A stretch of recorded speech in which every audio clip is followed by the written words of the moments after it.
रहता है, बहुत जगह जाना आना रहता है। अभी हमें मोतिहारी जाना है, मुजफ्फरपुर होते हुए, कल वाल्मीकि नगर जाना है। 10 तारीख और 11 तारीख को पार्टी के राष्ट्रीय कार्यकारिणी का सम्मेलन है हमारे वाल्मीकि नगर में, वो कार्यक्रम के लिए जा रहे हैं। और आप लोगों ने निमंत्रण दिया और आप लोगों के बुलावा पे हम यहाँ पे आए हैं और आपने निमंत्रण दिया, इसके लिए बहुत बहुत धन्यवाद देता हूँ।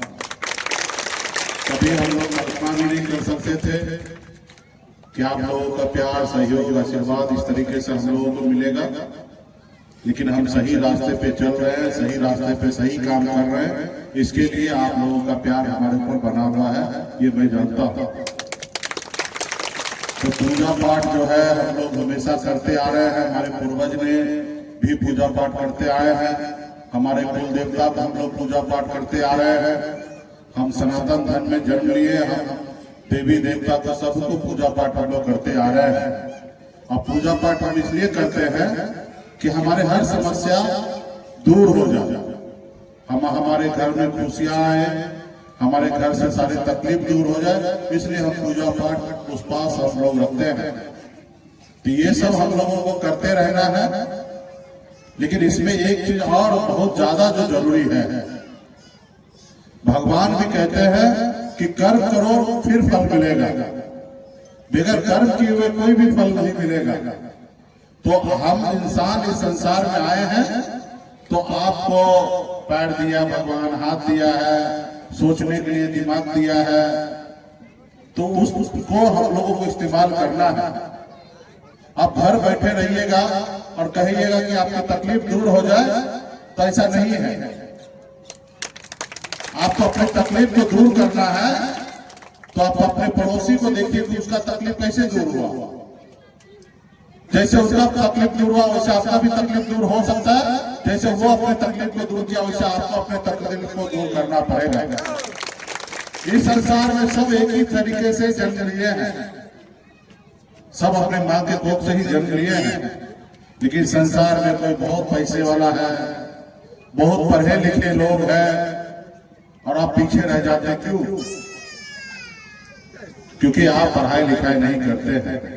तो इसलिए बड़ी संख्या में माता बहन है, आप सबसे आग्रह है कि अगर इस संसार में सर उठा के जीना है, आपके हर तकलीफ को दूर करना है, तो आपको एक काम सबसे पहले करना है कि एक रोटी कम खाइए, लेकिन अपने बच्चे को पढ़ा लिखा के काबिल बनाइए। जब तक हमारा समाज, जब तक आपके परिवार शिक्षित नहीं होंगे, तब तक वो आगे बढ़ेंगे नहीं।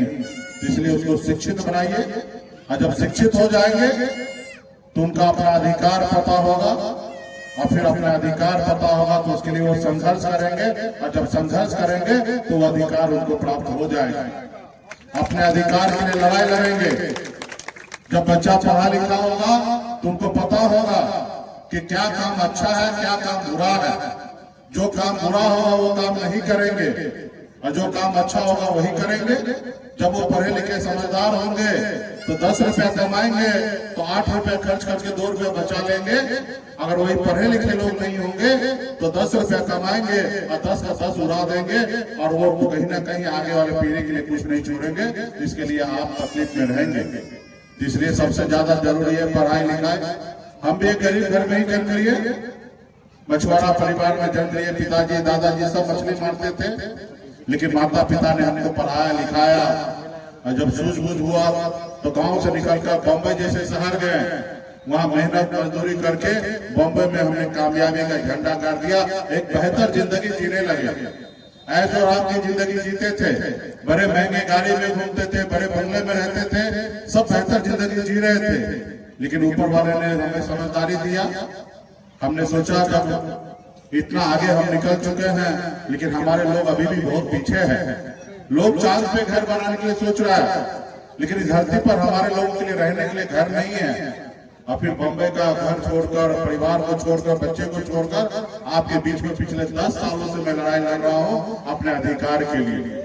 और आज बिहार में देखिए, जब आप और हम लड़ाई लड़ रहे हैं, जब आपने हमें अपना भाई, आपने अपना बेटा, आपने हमें अपना नाना नेता माना, तो आज बिहार में आज हम लोगों से डरने लगा और घबराने लगा, और भी देश के प्रधानमंत्री।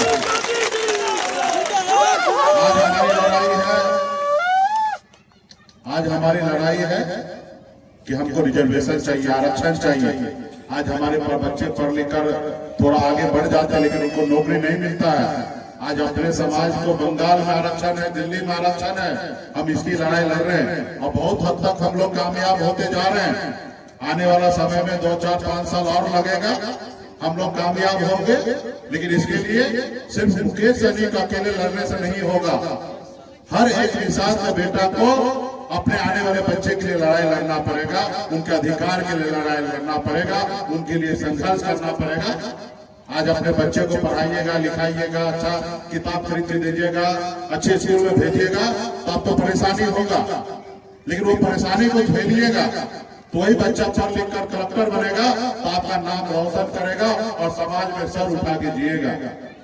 तो ये आपको करना पड़ेगा। और जब एक पीढ़ी हो जाएगा, एक पीढ़ी आपके आगे निकल जाएंगे, तो दूसरा पीढ़ी को फिर मुड़ के कभी देखना नहीं पड़ेगा। एक बार गरीबी से अमीरी की ओर चले जाइएगा तो फिर लौट के पीछे नहीं देखना पड़ेगा। तो जब तक आप संघर्ष से बाहर नहीं निकलिएगा तो ये ऐसा रहे, व्यवस्था रहेगा। तो इसलिए मैं चाहूंगा कि अपने अपने बच्चों को पढ़ाइए, लिखाइए, समाज में भाईचारा बना के रखिए, हर जाति सभी धर्म के साथ अच्छे संबंध रखिए। किसी से बेवजह हमको नहीं लड़ना है, अपने अधिकार के लिए जागरूक रहिए, यही सब करना है। आज हमारी लड़ाई है कि हमको रिजर्वेशन चाहिए, आरक्षण चाहिए। आज हमारे बच्चे पढ़ लिख कर थोड़ा आगे बढ़ जाते हैं, लेकिन उनको नौकरी नहीं मिलता है। आज अपने समाज को बंगाल में आरक्षण है, दिल्ली में आरक्षण है, हम इसकी लड़ाई लड़ रहे हैं और बहुत हद तक हम लोग कामयाब होते जा रहे हैं। आने वाला समय में 2, 4, 5 साल और लगेगा, हम लोग कामयाब होंगे। लेकिन इसके लिए सिर्फ मुकेश सहनी को अकेले लड़ने से नहीं होगा। हर एक इंसान के बेटा को अपने आने वाले बच्चे के लिए लड़ाई लड़ना पड़ेगा, उनके अधिकार के लिए लड़ाई लड़ना पड़ेगा, उनके लिए संघर्ष करना पड़ेगा। आज अपने बच्चे को पढ़ाइएगा, लिखाइएगा, अच्छा किताब खरीद के दीजिएगा, अच्छे स्कूल में भेजिएगा, तो आपको परेशानी होगा। लेकिन वो परेशानी को झेलिएगा तो वही बच्चा पढ़ लिख कर कलेक्टर बनेगा, तो आपका नाम रोशन करेगा और समाज में सर उठा के जिएगा। तो ये आपको करना पड़ेगा। और जब एक पीढ़ी हो जाएगा, एक पीढ़ी आपके आगे निकल जाएंगे, तो दूसरा पीढ़ी को फिर मुड़ के कभी देखना नहीं पड़ेगा। एक बार गरीबी से अमीरी की ओर चले जाइएगा तो फिर लौट के पीछे नहीं देखना पड़ेगा। तो जब तक आप संघर्ष से बाहर नहीं निकलिएगा तो ये ऐसा रहे, व्यवस्था रहेगा। तो इसलिए मैं चाहूंगा कि अपने अपने बच्चों को पढ़ाइए, लिखाइए, समाज में भाईचारा बना के रखिए, हर जाति सभी धर्म के साथ अच्छे संबंध रखिए। किसी से बेवजह हमको नहीं लड़ना है, अपने अधिकार के लिए जागरूक रहिए, यही सब करना है।